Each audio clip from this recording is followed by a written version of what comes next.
Okay, I would like to call to order the Finance Committee meeting Monday, June 29th at approximately 5:04 p.m. Can I have a roll call, please?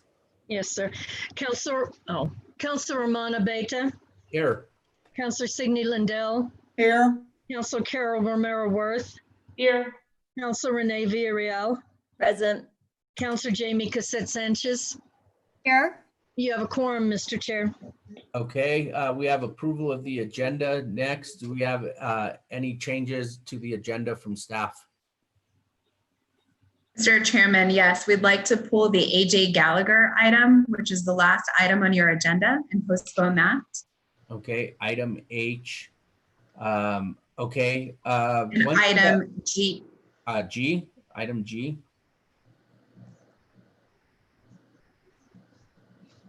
And for item E, there are two of the contracts that are not included in your packet because they have not gone through final internal review. So they are not ready for the committee to vote. That's the first item on item E, the NMIF Housing Corp for $200,000.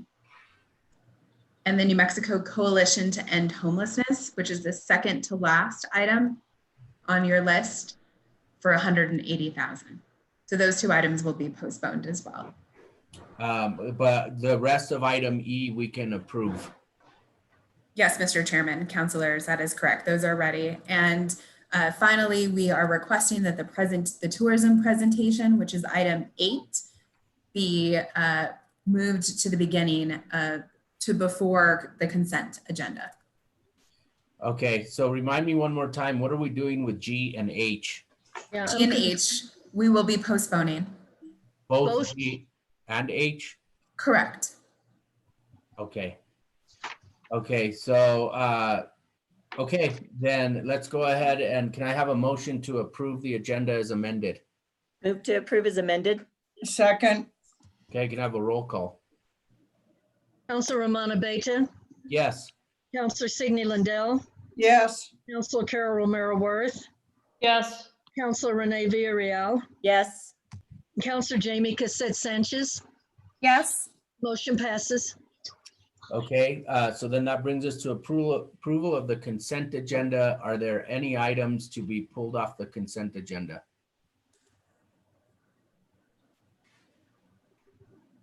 Is there a motion regarding the consent agenda?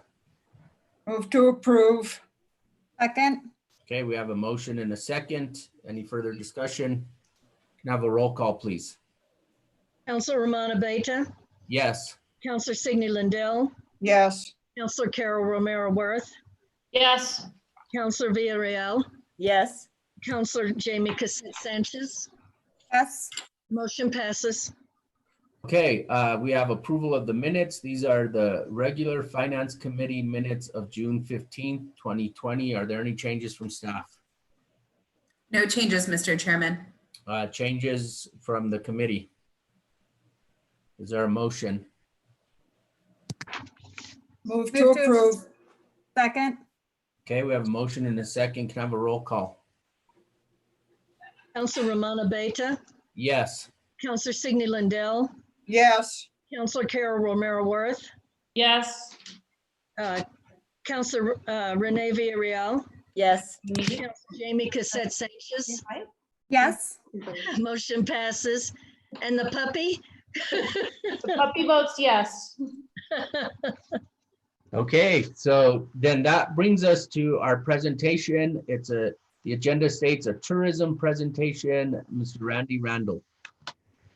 Mr. Chairman, briefly, before Randy does an intro for our guest presenters this evening, just wanted to set the stage by saying that we have talked significantly about how important the tourism industry, the tourism sector is to the revenues into the city of Santa Fe. So with that, we have asked Randy, and Randy is invited in 2 experts in the tourism industry to present to us this evening. We do welcome your questions. We wanted to give you this opportunity before we jump into budget hearings in a few weeks to understand really the impact of this industry for our city. So with that, Randy, go ahead. Thank you, Mary. Mr. Chairman, member of the committee. I'm pleased that we do have, as Mary mentioned, two industry professionals here to discuss tourism with the Finance Committee. Anna Blunt is the Director of Research Services for Longwoods International, and Jen Schreier is Secretary of Tourism for the great state of New Mexico. I've asked Anna Blunt to go first to give us a bit of an overview on the state of tourism. Oops, am I frozen? Can't hear you. Yeah, I may have frozen. I froze for a minute, sorry. So I've asked Anna to go first to give a bit of an overview on the tourism in the state, as well as the North Central region and some national information. She is with Longwoods International, which was established in 1978, and it's a leading strategy market research firm within the travel and tourism industry, serving both the public and private sector clients. She's based in Florida, so she's giving up a bit of her evening to be with us this evening. So Anna, I'm going to let you go ahead and take the floor. No problem. Thank you so much. If you don't mind, I'm going to share my screen because I get to bore you with PowerPoint slides. Give me 1 second.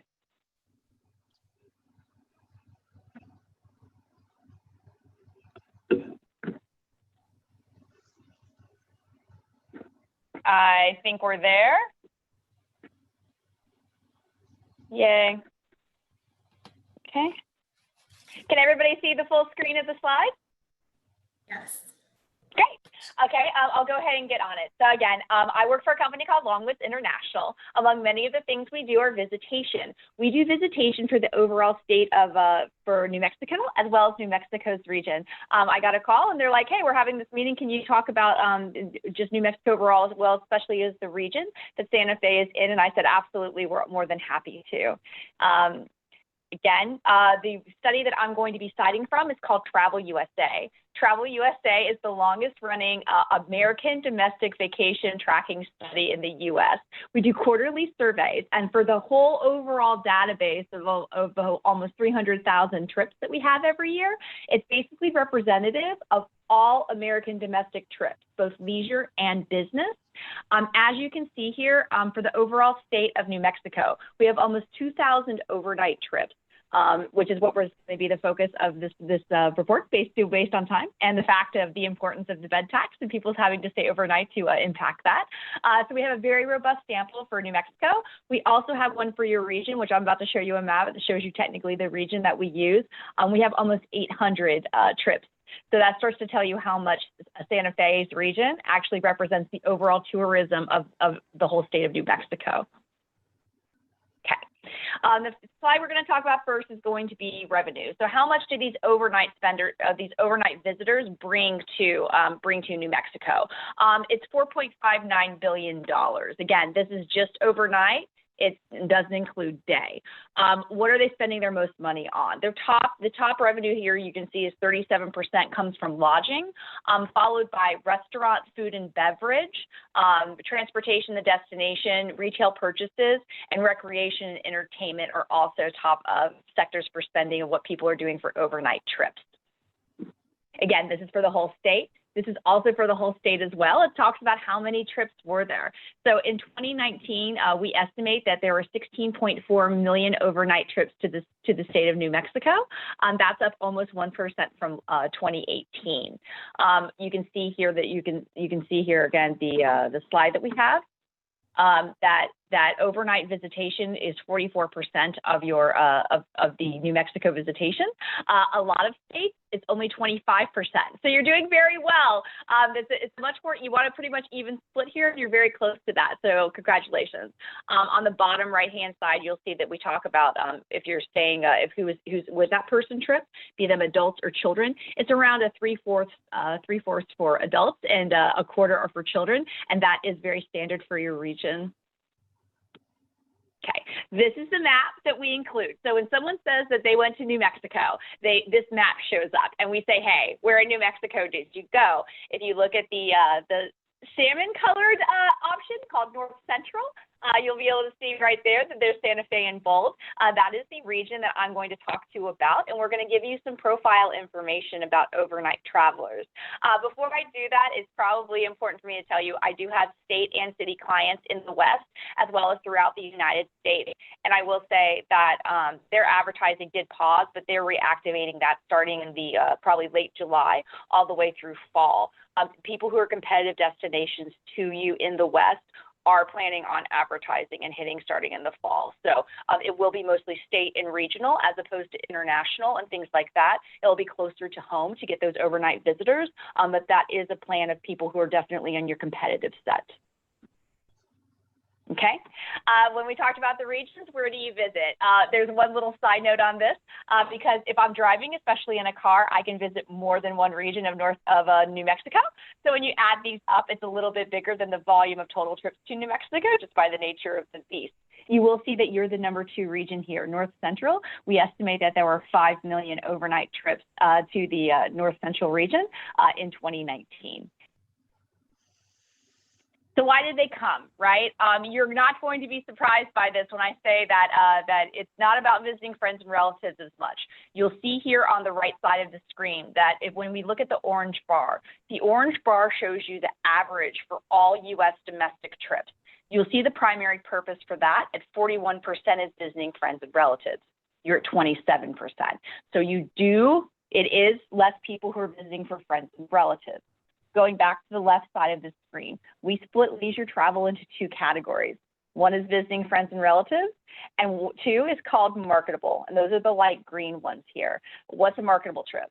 A marketable trip is a leisure trip that marketing can change the destination. So we know that when we visit friends and relatives, we can encourage those people to stay longer, and we can also encourage them to do more in the community. But I can't market Aunt Polly to Santa Fe. So for that reason, we have that as a different kind of category of leisure travel. Where are you making up for it? It's very clear. It's touring. I actually did a touring trip and stayed overnight in Santa Fe 2 years ago. So I know perfectly well. I actually flew from Florida. I rented a car and I went all the way around for 2 weeks. So totally, that would be counting as a touring trip at 23% of your total for the primary purpose of the trip. 10% is also special events. We like special events, and the reason we like special events so much is that you can help benefit those. Those can be like food festivals, sporting events, anything like that. And those are things that destinations can do on shoulder season and on more trying times to get tourists involved in the community. And you can make something that's time focused and help produce content that's temporary in the community to create that sense of urgency to get them to come to Santa Fe. So that 10% is very healthy as well and slightly above the US average. So we talk about where people come from, right? So as a foreshadowing of this, you're both a drive and a fly market. And that's important because you'll see here that 20% of people overnight, they came from New Mexico. That means 80% didn't. So you have a very strong base across states for your actual sources of visitation. That's very important. That means that if one area becomes affected, the others will still be bringing visitors to you once the COVID situation becomes more under control. So that's a very healthy sign. You'll see in the double digits here also is California, Colorado, and Texas. On the right-hand side, we're going to talk about actual DMAs of origin. Number 1 is Albuquerque at 19%, followed by Colorado at 9%. But you'll see here as well, because it speaks to how disparate your base is of people who are coming to visit you. We have DMAs represented here from California, Texas, New York, and also, again, another one from Arizona. So it goes to show that you have a very good mix of where people are coming from to visit Santa Fe overnight, at least the region. So as I foreshadowed before, and I'll foreshadow it again, you are both a fly and a drive market, but about over half of all the trips to the region to the North Central region, they involve driving your own personal vehicle, right? Your own car or truck. As such, and remember, 80% of trips did not start in New Mexico because they don't live in New Mexico.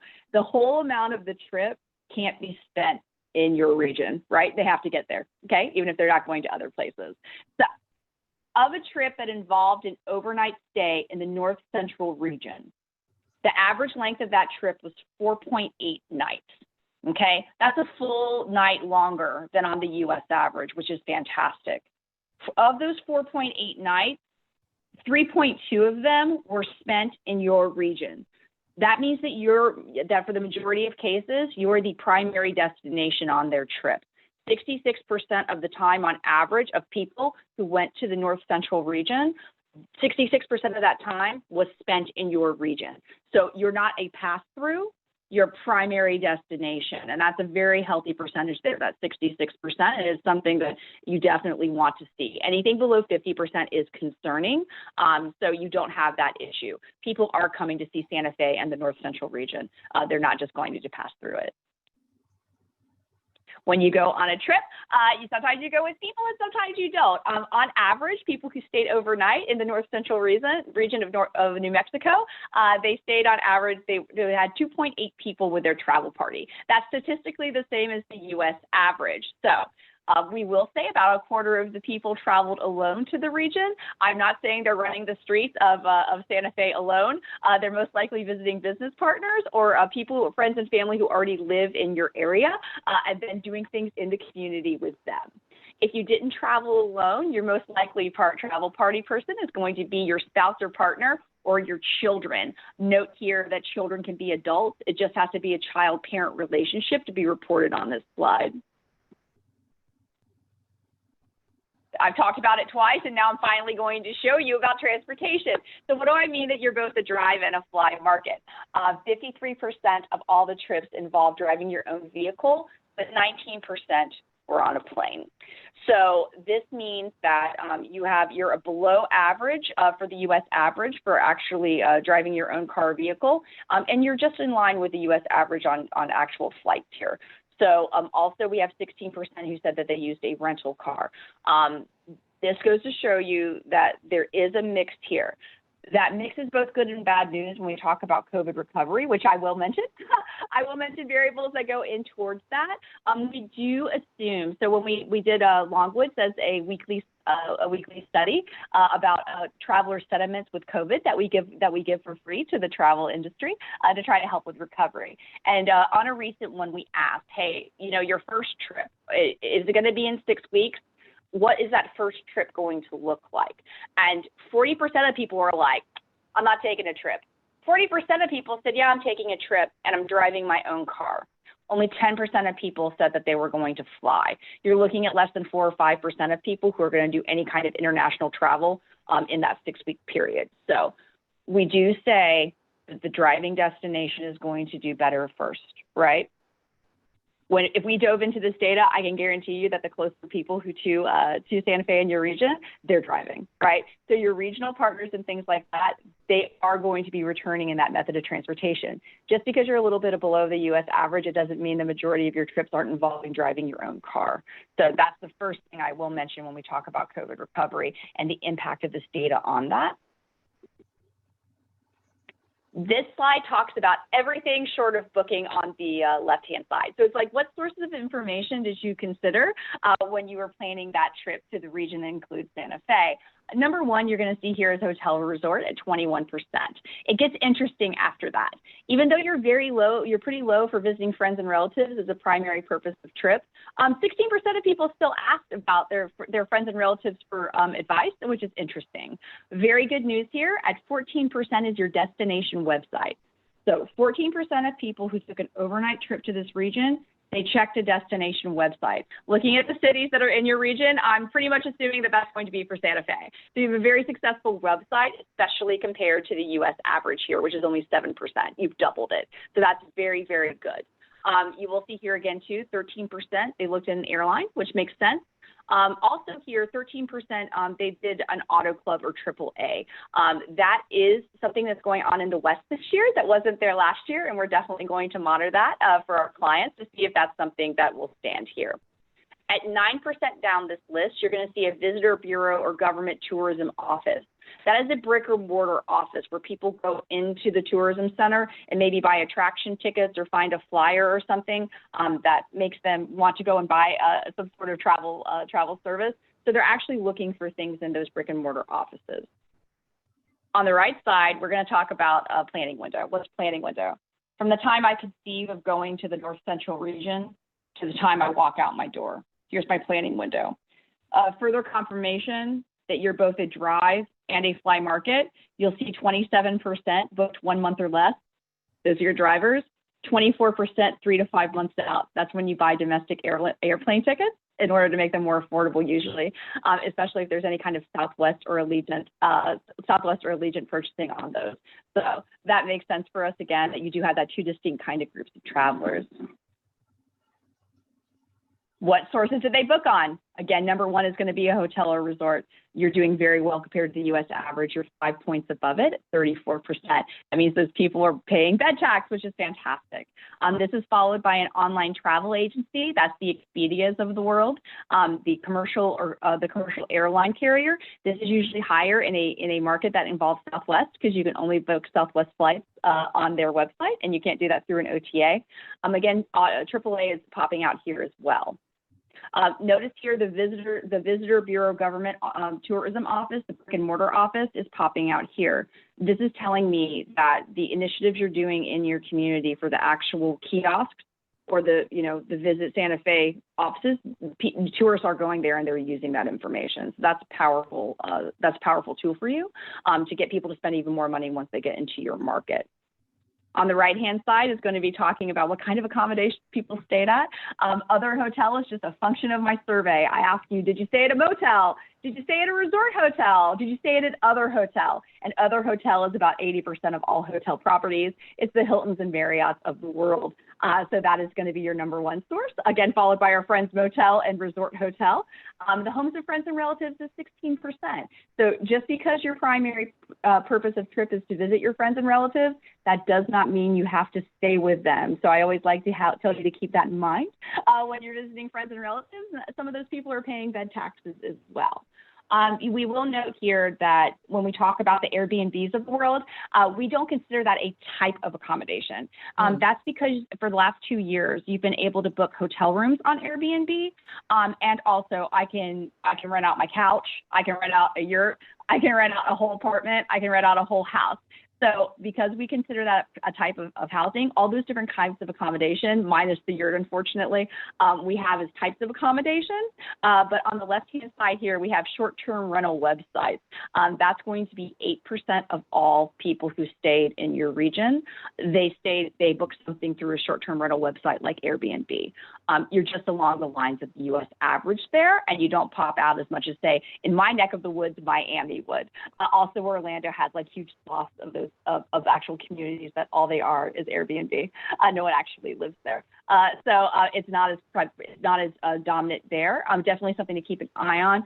But there are definitely both states and regions that are facing worse with the Airbnb phenomenon. When you go to the region, you have to do stuff, right? And so we asked people, what are the things that you did? And these are just the top 10 here on the left. Number one is shopping. You're at 33%. The U.S. norm is 14%. So you're very well over there with shopping. What else did they do? They saw a landmark or historic site. They went to a museum. They visited a national or state park, and they saw an art gallery. Those are all things I did in Santa Fe, so I am not surprised by any of those activities. It just kind of verifies the different kinds of things that people are doing in the region. This is the slide that we should talk about when it comes to COVID recovery. So we already talked about the idea of the drive market. Here on this, we asked, hey, just looking at your North Central region trips, I want you to tell me how satisfied you are. We use a thing called a Likert scale, 5 points.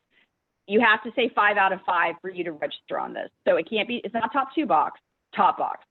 I had to be very satisfied for that percentage to include me as a respondent who stayed overnight in the North Central region. 71% were overall satisfied with their trip here. 71%, that's amazing. 66% were the quality of the food, 65% the friendliness of the people. Then you also see at 65% sightseeing and going to museums. These next two are very important for COVID recovery based on both my research at Longwoods as well as research that's being done by our colleagues in the destination space. Safety and security and cleanliness, okay? People are going to go places that they've gone before, right side of the slide. As you can see, in the past 12 months, 43% of people who went in 2019 have been there to your destination in the last 12 months. almost 3/4 have been there in their lives. You have a strong repeat visitation market. People are going to go where they feel safe. They're going to go to places that are familiar to them. They're going to go to places that are familiar to them, that are safe and clean. So for that, and what we're telling you here is that you're at well over half of people who rated you 5 out of 5 on those 2 key variables. You are well positioned for a recovery. People already trust you. They already have a very good experience in your region. And again, I'm going to bet money on most of these trips are going to be in Santa Fe. They already know that you're there. They already want to go back. There's already a strong repeat visitation. So definitely with drive markets, not your fly ones, we would definitely recommend that you focus your advertising. And we're telling you that we believe all indicators are that people will come back, primarily in the fall, some in late summer, but there will be some sort of movement here, especially in your drive markets. So that was the presentation. Let me know if you have any questions. I'm happy to answer them for you. Okay, questions from the committee. I can't see because the screen is still has the presentation. So if someone just Here, I'll escape it. I'll stop sharing. There you go. Okay. Questions from the committee? No? Okay, then let's hear from our secretary. Secretary Schreier, there she is. Good evening, everyone. I'd like to go ahead and share my screen.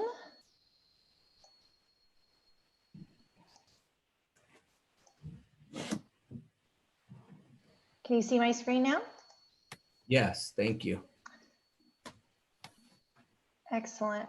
Well, thank you so much for having me here today. It is a pleasure to present a little bit about our tourism economy and how we're going to move forward. And I want to thank Randy for inviting me today. So just to touch on exactly what Anna was referring to is we do track our economic impact of our tourism economy here in New Mexico. And you can see from a visitor spending standpoint, impact on employment and state local taxes, we're doing quite well across the state. And we've seen record-breaking growth year after year for several years now. Visitor spending is really important. We want to make sure that when we invite visitors to come to New Mexico and Santa Fe, they're increasing how much they're spending when they're here. We want them, we want our hotels to be able to have higher rates. We want our visitors to go into our beautiful galleries and into to our festivals and into our restaurants. We want them, enjoying everything Santa Fe and New Mexico have to offer. And of course, we love it when they spend their money here. And we get to realize those as tax revenue, and that supports our communities and all the different services that Santa Fe provides to its residents. We've had record-breaking visitation now for several years, and we are actually outperforming the US average by 79% in 2018. And that is just a huge accomplishment. And I really want to point to all of our partners across the state, and specifically in Santa Fe, the work that Randy Randall and all of our partners within private sector as they build new exciting experiences, whether that's a fair, festival, or event. It's our art galleries, it's our restaurants, really delivering that wonderful experience that Anna was talking about, how people really enjoy coming to Santa Fe and they want to come back. And that is what is growing our economy here. You can see statewide our unemployment has steadily increased year over year. We're over 100,000 people statewide that are employed in our sector. And so that's really exciting that we're able to put people to work.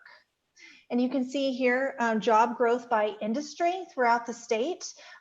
We're second to mining and logging, which includes oil and gas. We have nearly 20% growth there. And so as we talk about growing the tourism economy and diversifying New Mexico's economy, tourism is doing its part. I also love to talk about how, we talk about the New Mexico True brand, but this is really a universal truth with destination marketing, is that it also helps change hearts and minds about a destination more than just converting trips. It's also helping with the perception that Santa Fe or New Mexico is a great place to live, a good place to start a career, a good place to start a business, a good place to attend college, and a good place to purchase a vacation home, and a great place to retire. And so as we talk about the advertising that our destination marketing organizations are doing, just like what Randy and his team is doing for Santa Fe, this work goes way beyond just the visitation and growing the tourism economy. It also helps across doing different types of economic development. So I would be remiss to talk about the tourism economy without talking about what's happening right now.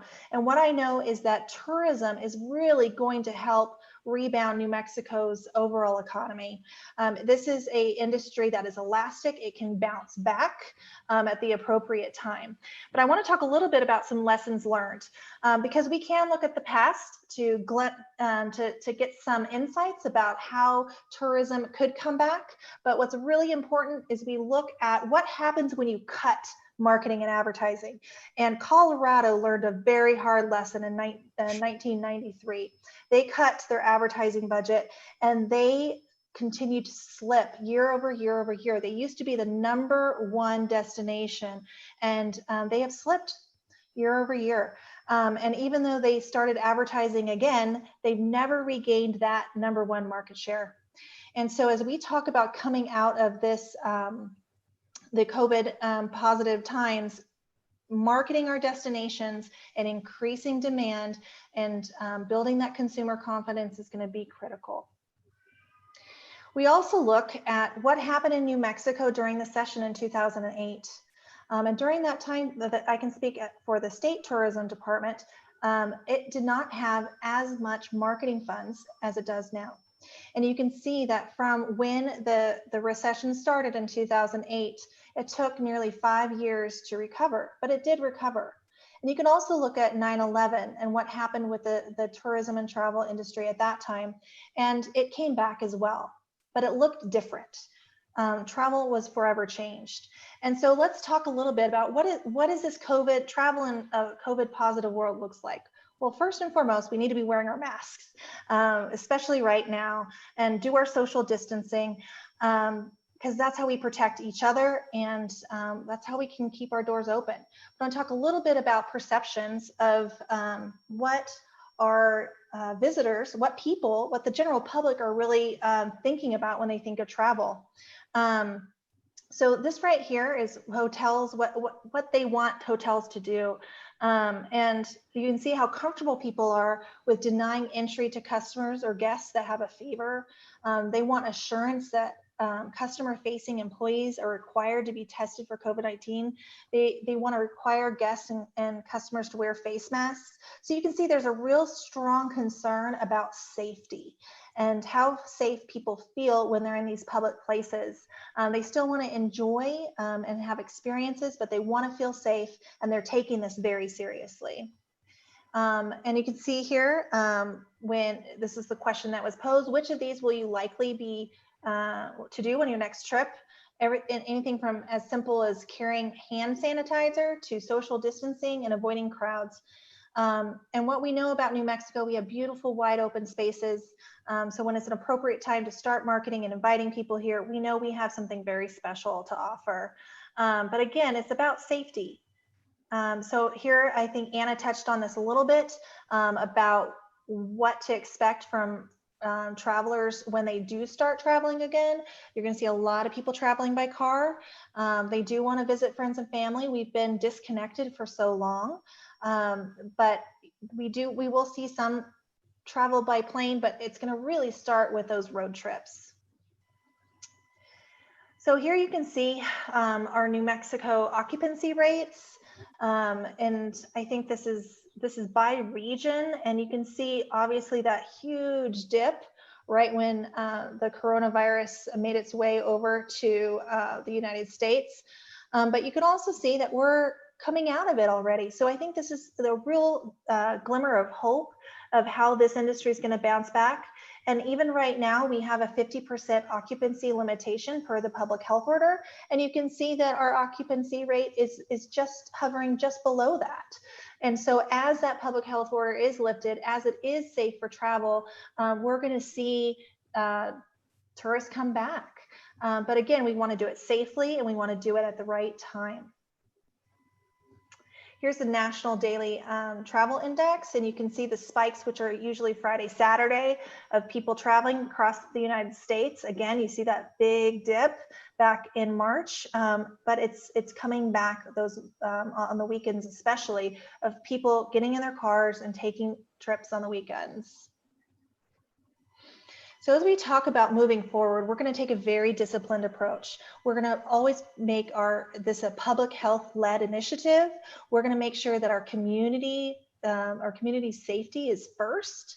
We're going to take a data-driven approach, and we're going to partner both public and private. We need to be working collaboratively with all of our tourism partners across the state, our hotels, our museums, our art galleries, to have those conversations of how do we do this in a safe, responsible way.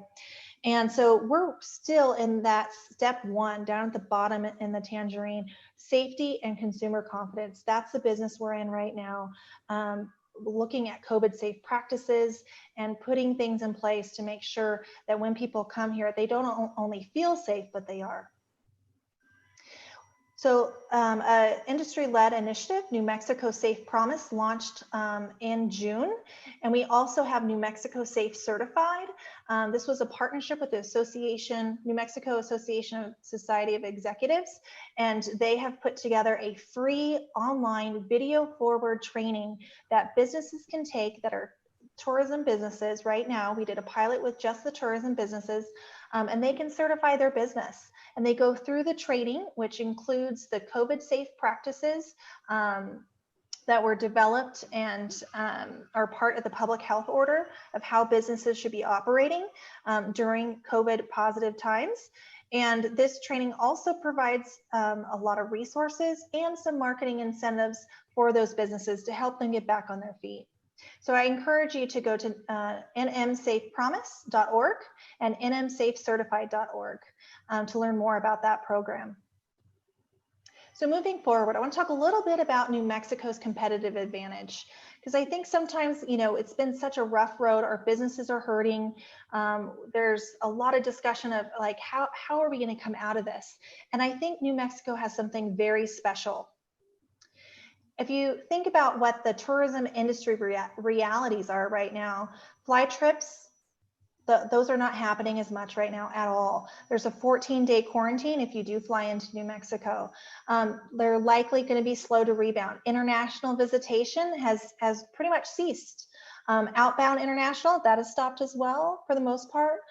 We have social distancing and new health guidelines that really favor open spaces and lower populations. And then also variable handling and reopening economies from state to state. And New Mexico has done a really phenomenal job of putting people first and keeping our destinations and our communities safe. So if you look at our New Mexico tourism versus our competitive set, we're going to be doing really well. We have rich cultural experiences. We have wonderful outdoor recreation and wide open spaces. Uncrowded attractions, national parks, ski areas, and we're regarded as favorably as handling the COVID-19 crisis. So there's a lot of wonderful things that New Mexico has done right. So at the appropriate time of inviting tourists back, we're going to be at a very attractive destination. Here you can see from Drive and Fly, comparing a lot of what Anna was referring to, of us being both Drive and Fly, but you can look at how we compare to the US and then also some of the states around us. They're a little bit more dependent upon their fly market. And so right now, with all of the airlines really thinking deeply about how they're going to shift their strategies, we're positioned to really take advantage of that Drive market at the appropriate time. And then here we have a lot of the activities that people love to do when they go on vacation. And you can see how New Mexico compares to the US as well as some of the states around us. And just mentioning our national and state parks do quite well compared to our competitive set. Our landmarks and historic sites, our beautiful museums and our art galleries, which of course in Santa Fe, we have an abundance of. So it's really exciting to see how we compare to our competitive set here and our neighbors, and how we'll be able to really leverage those and bring business back into our wonderful tourism assets at the appropriate time. And here we just think that we have a great competitive advantage. Again, we're in a time period where it's difficult to predict how things are going to move forward, because it's so fluid. But we have some wonderful, rich cultural assets, outdoor recreation, and a great reputation of how we've been able to keep New Mexico safe during these times. So I talk a lot about how tourism is really going to rebound New Mexico's recovery. There's a great opportunity if we continue to stay focused, keep our advertising budgets, look towards those opportunities to be able to open up our tourism economy as things progress. And I want to thank Randy for inviting me today to give a quick presentation of New Mexico's tourism economy. So thank you, Randy. And Anna, it was nice to meet you today. Thanks, Jen. You too. Thank you, Madam Secretary. I have a couple of questions, and I'm sure the committee will have some questions. This is the Chairman Abeyta. My first question for you, Madam Secretary, is having to do with the number of COVID-19 positive cases that we've seen an increase in over the past few days in Santa Fe. Some people may have the impression or make the assumption that as people are feeling more comfortable traveling and coming to Santa Fe, our numbers are going to go up with COVID-19 positive tests. Is there anything to that?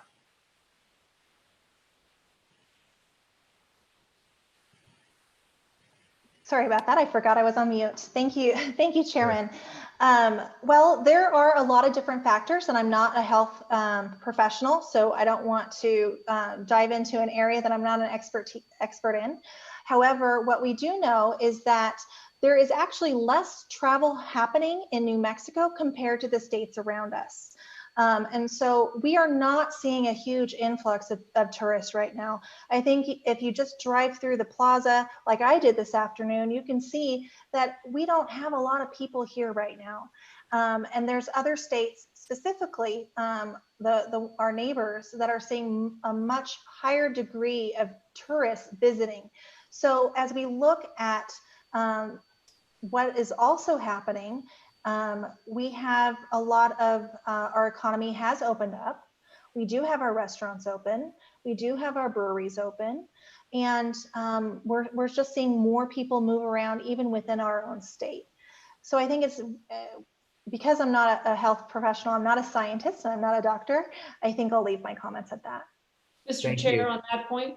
Yes, Councilwoman Romero-Worth.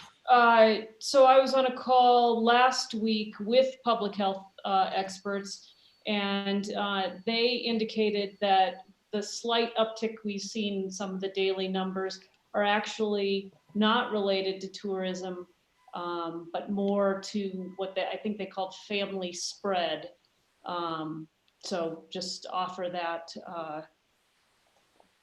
in answer to your question. Okay, thank you. And I don't know, Madam Secretary, if you could answer this next question or not, but obviously we're seeing with the states around us that they've had to stop opening up, or in some cases pull back the way they've opened up. Are you aware of any indications that New Mexico, we may have to shut back down again or pull back, or do you think we're just going to stay, maybe hit the pause button for now? I mean, I guess, do you foresee a potential shutdown anytime soon? Thank you, Chairman. Last week, the governor pressed pause on phase 2, just again, taking a very disciplined approach, keeping an eye on our neighbors, and really making sure that we're putting our communities and people first, and really focusing on safety. At this time, I don't have additional information in regards to what the next steps are. We'll find out most likely in another press conference this week. Okay, thank you. Councilwoman Villarreal, you have your hand up. Thank you, Mr. Chair. And thank you, Secretary. How do you say your last name? Schreier? It is Schreier. Schreier. Thank you. Just had a couple of questions about the same thing as it relates to tourists coming, because I mean, it may not be the numbers that we have in the summer during this time, but we are seeing tourists downtown quite a bit. And so what I'm wondering is what Tourism New Mexico is doing, and also our City Office of Tourism, to notify local businesses in the tourism sector that masks or face coverings are required, because we're seeing a lot of people that are not following the rules. And so I'm wondering what hotels and restaurants are doing and saying, and if we could provide masks for them so that they can distribute them. But we're seeing a lot of people not following our rules, our law. So I'm wondering I wanted to get your thoughts on that and what your office is doing in that regard, and also what Mr. Randall's doing as well. Thank you. That's an excellent question. I appreciate you asking about specifically masks, Councilwoman. That was part of the reason why I drove down to the plaza today, is I was curious to see what was happening, and kind of just anecdotally look at, how many people are wearing masks. You see masks that hang from one ear, you see masks that hang under the chin. Sometimes you get this little nose thing going on. But I can tell you what I'm seeing from private sector. And I have just been so amazed and so honored to work for this industry, because what I have seen is private sector step up. They are not only going through the training program that we put together, New Mexico Safe Promise and New Mexico Safe Certified. They are integrating that into their marketing. So if you go to a lot of their websites, you'll see that they are putting that they are certified. They're asking, a lot of these hotels are asking folks to make the promise to wear a mask, to wash those hands, to do social distancing. So as people are booking for hotels, they're asking those guests to follow suit. We have advertising that is going on throughout the state about wearing a mask. Again, that New Mexico Safe Promise, it's a collaboration with private sector. And I'll let Randy talk a little bit about some of the initiatives that he has specifically for Santa Fe. But I think I just want to my final comment, it's really difficult to determine a tourist versus a local. And so even looking down at the plaza, I love experiencing going to the plaza or the rail yard or going hiking. But we can't look at someone and say, oh, they're a tourist. And so I think it's important that we set the example. And so when we are out, whether it's grocery shopping or at a restaurant or just going on a walk, we're wearing a mask. We're demonstrating social distancing, because a lot of people take their cue from the public of what they're seeing. And so no one wants to be that oddball out that everyone's wearing a mask, but not them, because they don't want to be that person. So I think it's really important that we set the example. What do you think, Randy? Including our police officers, who should also be wearing the masks. Here. Here. Thank you, Madam Secretary, Mr. Chairman, and Councilor Villarreal. I totally agree. The police should have masks on, and we need to keep pressing on that. I think from our viewpoint, from the tourism side, first, we have distributed about 23,000 masks now out into the industry, and the predominant number of those are going to hotels and or businesses that deal with tourists to make them available to the tourist. Increasing the notice to our visitors is so important. Getting our hotels to put it on their website. It should be on the front page of every hotel website that when you come to Santa Fe, a mask, and New Mexico, but for us, Santa Fe, a mask is mandatory. Information, and we're getting our signage up now on the plaza and throughout the historic area, in the rail yard. Parks has taken that on to put up the signage, and it's really good. It's not cutesy little signage. It's very definitive, and it says, be safe, and that for the sake of other people and to avoid a fine, you must wear a mask. And so we thought that was a nice way to suggest that fines are a part of the process. But I don't know that, but again, those will only have meaning if there's some enforcement that goes behind it. The secretary called me this afternoon because I think the governor had driven through the plaza and wasn't totally excited with what she saw. And I invited her, if she wanted to, we could put some state police in there too, if we needed to, just to have it visible in the capital city of New Mexico, an enforcement process. So that's what we're working on. And the New Mexico Safe Certified program is a terrific program for our businesses. As of last Friday, I think almost 700 businesses throughout the state had registered for it, and a couple of hundred had completed it. So it's very important to build trust. Mr. Chair, on that point, Councilwoman Romero Worth. Randy, could you talk a little bit about the Santa Fe promise, which is similar to the New Mexico Safe promise, and what's happening there? Mr. Chair, Councilor Romero Worth, yes, the Santa Fe Safe Promise, we're putting out the materials as we speak. There are about 10,000 RAC cards that are going into businesses and hotels to advise our visitors about the Santa Fe Safe Promise. And as the counselor said, it's very much a program that mirrors the state New Mexico Safe Promise, which preceded the state certified by about a week. So somebody mentioned to me, gee, don't you think this will be confusing if there's multiple programs going on? And my response was quite to the contrary. The more people hear it, the more ways they hear it, the different ways they hear it, the more it will be at home with them. And but it's just the problem we have is people walk outside of their hotel, they walk outside of that business, they're hot, they want to take that mask off because they think I'm outdoors, there's nobody around me, why should I keep it on? But the rule says, both the city ordinance and the state health order says, when you're in public places, you must have a mask. So that's the hard message we're trying to get across. Councilwoman Villarreal, you still have the floor. Thank you. Randy, is there a way that we've been communicating with restaurants or hotels to let them know that we do have a law in place? And the reason why I ask is because I talked to a restaurant owner today and asked how it was going, and asked him if he knew about the law, and he said no. And I said, oh, okay, well, we have a law now, and we can also get you masks in case you want to give them out to patrons. So I'm wondering what has been our method of communicating that to people that may not necessarily be part of the Restaurant Association or Lodgers Association.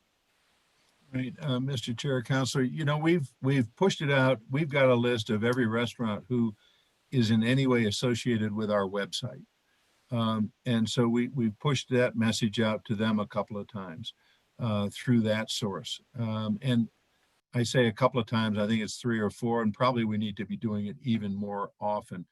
I've got a little newsletter I do that goes to 700 or 800 businesses in Santa Fe, and it's been stressed in that newsletter.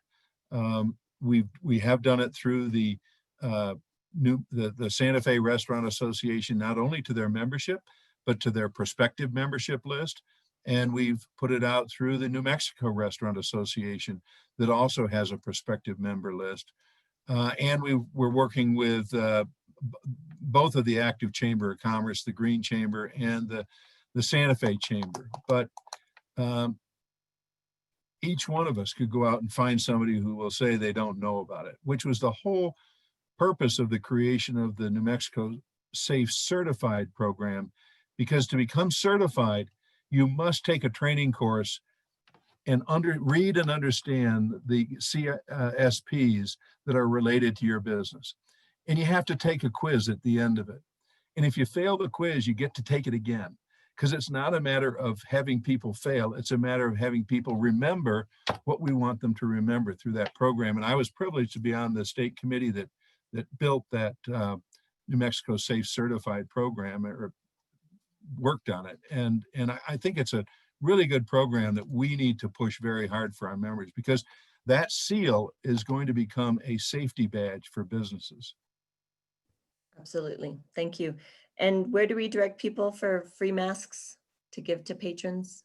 Do we still Mr. have Chair, some? Councilor Villarreal, if they a box of up to 500, they can just go by the visitor center that's on San Francisco Street on the plaza.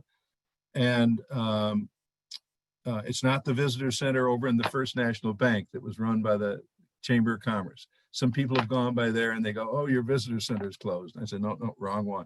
It's in the old Plaza Mercado, directly across from the Palace of the Governors.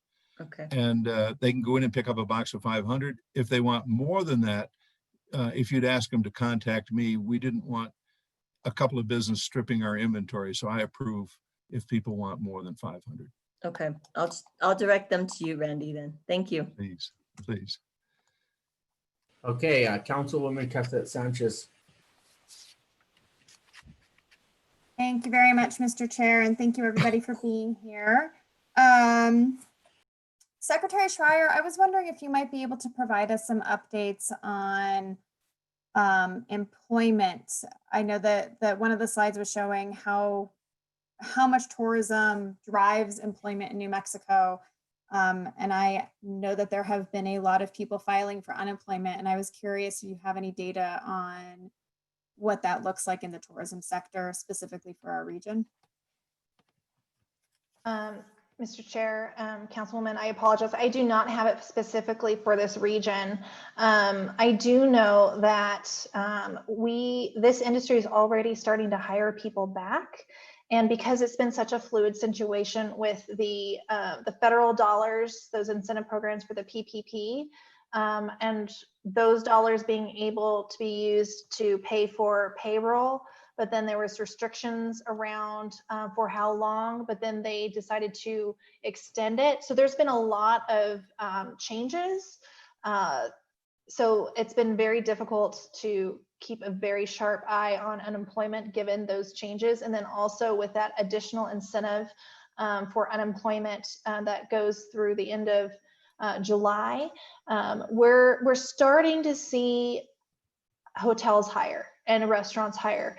With the public health order lifting some of those restrictions, it's allowing a lot of pent up demand of people that want to get out and they want to go experience our cities again. So we're seeing them starting to hire. And so that's going to be directly correlated to those public health orders being lifted. Because if the PPP funds run out, these businesses have to rely on demand and those customers coming in so that way they can cash flow their business.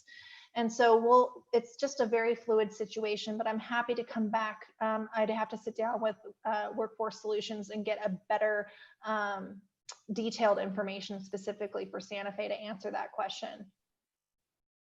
Yeah, that would be, I think just useful information. I also know that a lot of businesses had a hard time getting the PPP loans.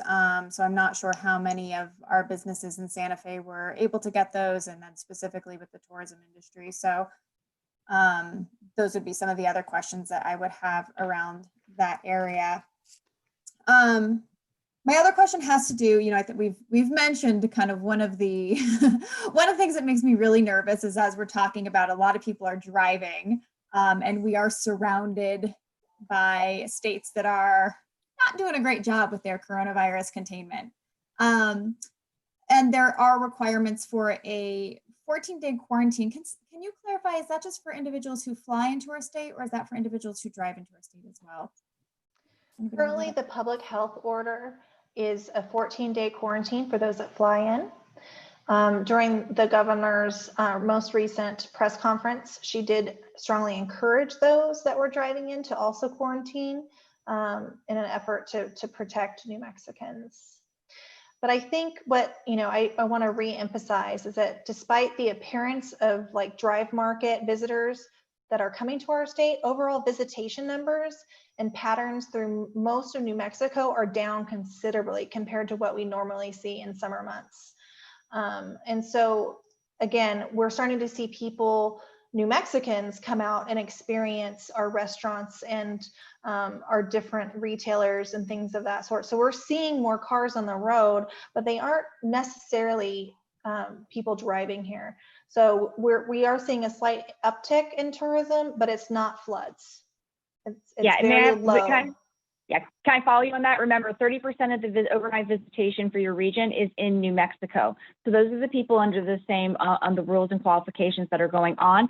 That's your closest drive market, is people who live in other areas, New Mexico, who are looking for that amazing weekend break that Santa Fe can actually provide them as they're cautiously venturing out. You're going to be the first area that they're interested in going in as well. So it doesn't have to be people. Don't think of it just as people who are out of state. Think about your in-state customers as well. That's a great point. Thank you, Anna. Mr. Chairman, Councilor, in fact, for Santa Fe specific, our stats show that it's close to 37% of the city's visitation is from New Mexico, based on a 12-month period ending in, that was for 2019. So 37% being from New Mexico, and staycations are definitely something that we want to promote and push, because we think that those people have been under the same health advisories that our governor has put in for Santa Fe, of course, so it'll be safer. Yeah, absolutely. I definitely, I like that plan of really trying to get those staycations and people within our region, especially, you know, as it was mentioned before, New Mexico has done a phenomenal job. So my last question has to do with, and this was actually, unfortunately, it was a presentation that had been scheduled. Mr. Randall had scheduled it right as COVID hit and we had to get it canceled. But given that our budget we have some constraints, some major constraints there. And as we're looking at marketing, one thing that I am trying to get my brain around is how do we measure what marketing is successful for tourism? What is our plan as we move forward for basically getting the biggest bang for our buck, and really looking at some of those goals that we have, such as staycations or, you know, other in-state people coming. And I was just curious to hear a little bit more about that. And you know, Randy, whenever there's an opportunity, if we do have the chance to reschedule that larger discussion about how do you measure return on investment for tourism advertising, I'd be really interested still to learn more about that. Mr. Chairman, Councilor, I would definitely love to reschedule that. We're gonna have to extend the agency's contract to be able to get them back here. So, and that's fine. That's coming up in July. About 80 to 85% of our marketing now is digital.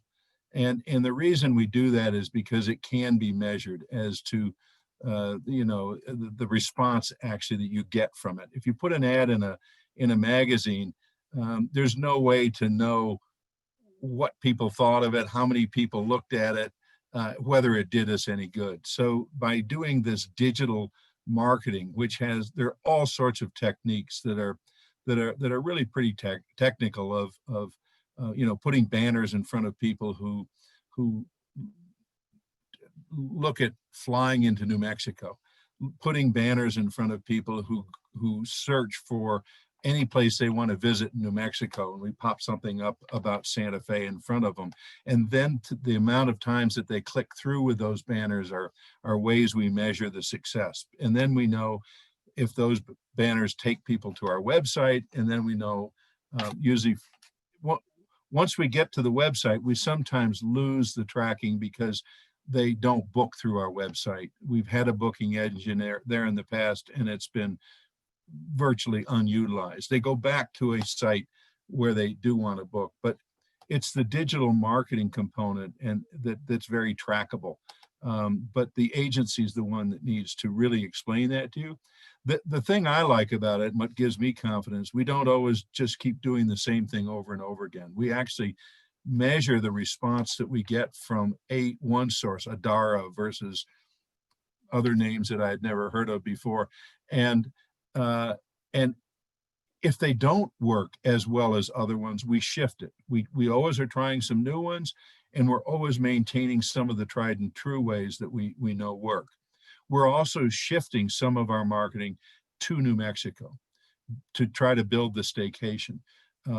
In the past, at least my experience, we've never marketed in New Mexico, except for a couple of trial billboards down in Albuquerque.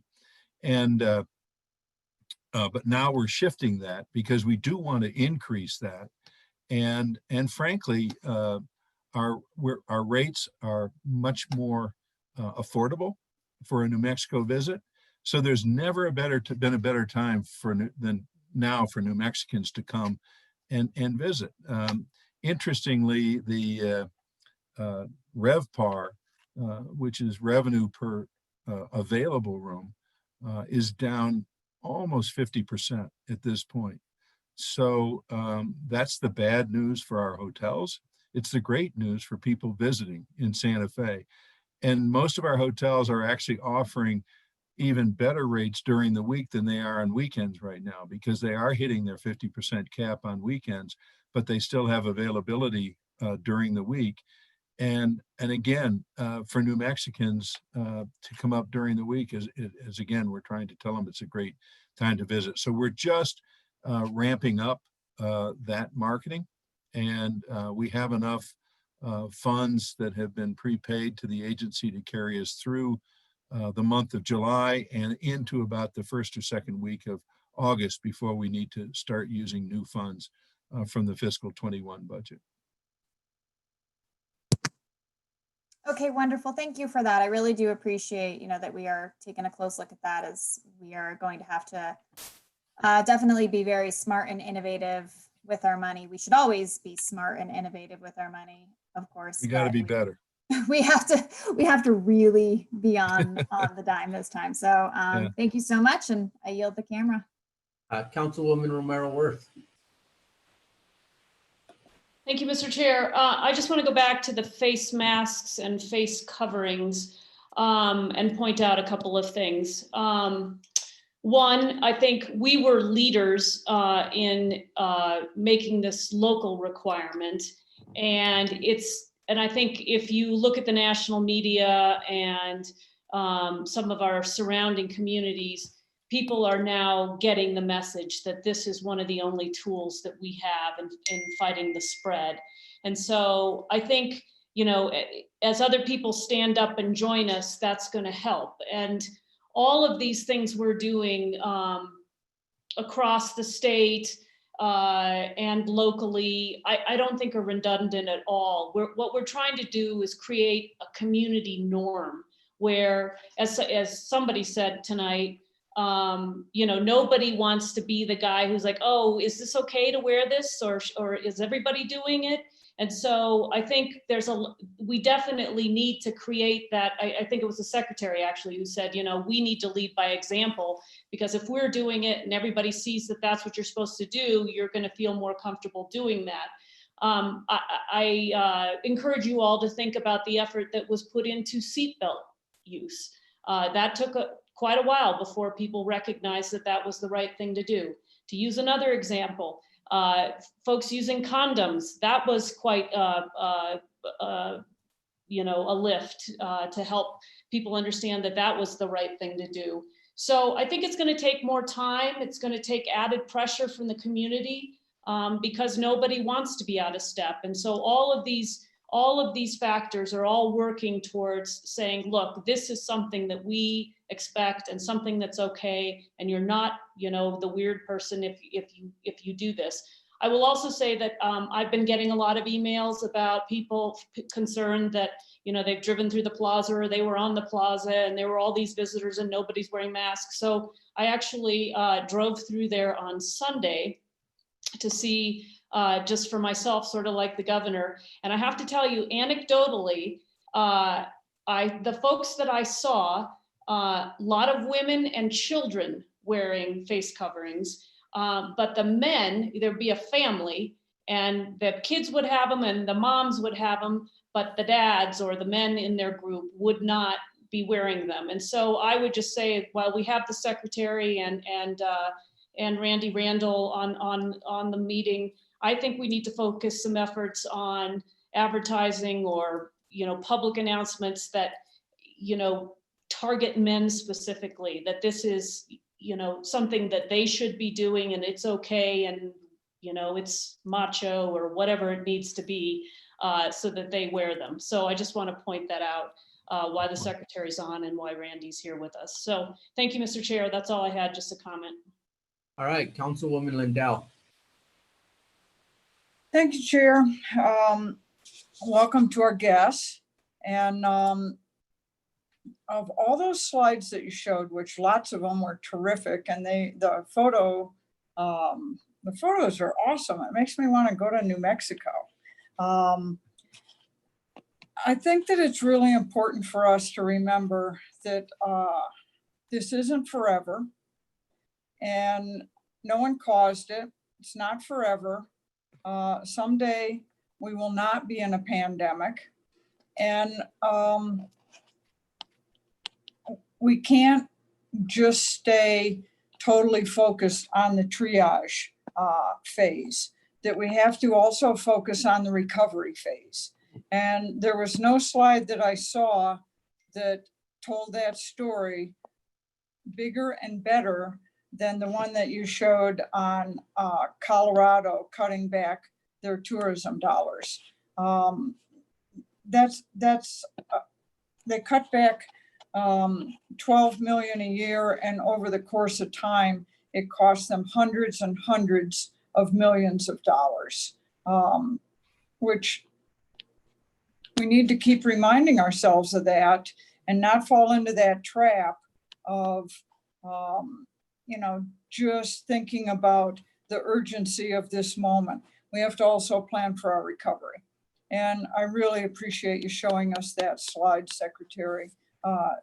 It tells a very, very sizable story of what our future could look like and what we can avoid. So that's really my comment, Chair. I appreciate what everyone's had to say today. I appreciate our guests being here, and it really and truly was enlightening. Thank you. Okay, well, thank you, Madam Secretary. Again, thank you, Ms. Blount, and thank you, Randy, for this presentation. It was extremely informative and helpful to us, especially as we have to move forward with developing our budget. This is really good information and timely. Thank you. Thank you, Mr. Chairman. Thank you, Mr. Chairman. Okay, so that will bring us to our item number 9 on our agenda, which is matters from staff.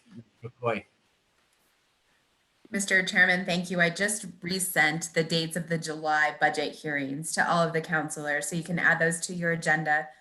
Within a few days, we will be releasing the department by department schedules, so you will know when the departments will be presenting their budgets. And similarly, we'll be sending out the Zoom invitations to block that time on your calendar. Okay, and am I correct in that we are going to have one more finance committee meeting before we start the budget hearings? Mr. Chairman, I believe that is correct. Yes. Okay. In 2 weeks. Okay. Any other matters from staff? Mr. Chairman, not at this time. Okay, matters from the committee. Let's start with Councilwoman Villarreal. Did you have anything? I'm good. Thank you, Chair. Okay, Councilwoman Cassette Sanchez. And today, thank you, Mr. Chair. Councilwoman Lindell. Okay, and Councilwoman Romero Worth.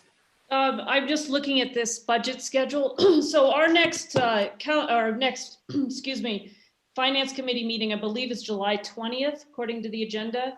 And the schedule that we just got on the budget hearings start July 14th. So we'll actually, that next meeting will kind of be in the middle of the budget hearings, just so you know. Thank you. Okay, so we will not be having a finance committee meeting before we start budget hearings. Okay. And I guess the question is, we'll be right smack dab in the middle. So will we still have the finance committee meeting on the 20th? I Mr. believe Chairman. we do, because we have like the day-to-day like consent Right. contracts, professional service agreements, things like that we have. Okay, good to know. Thank you, Mr. Chair. That's all I have. Okay, matters from the chair. I don't have anything. Our next meeting is Monday, July 20th.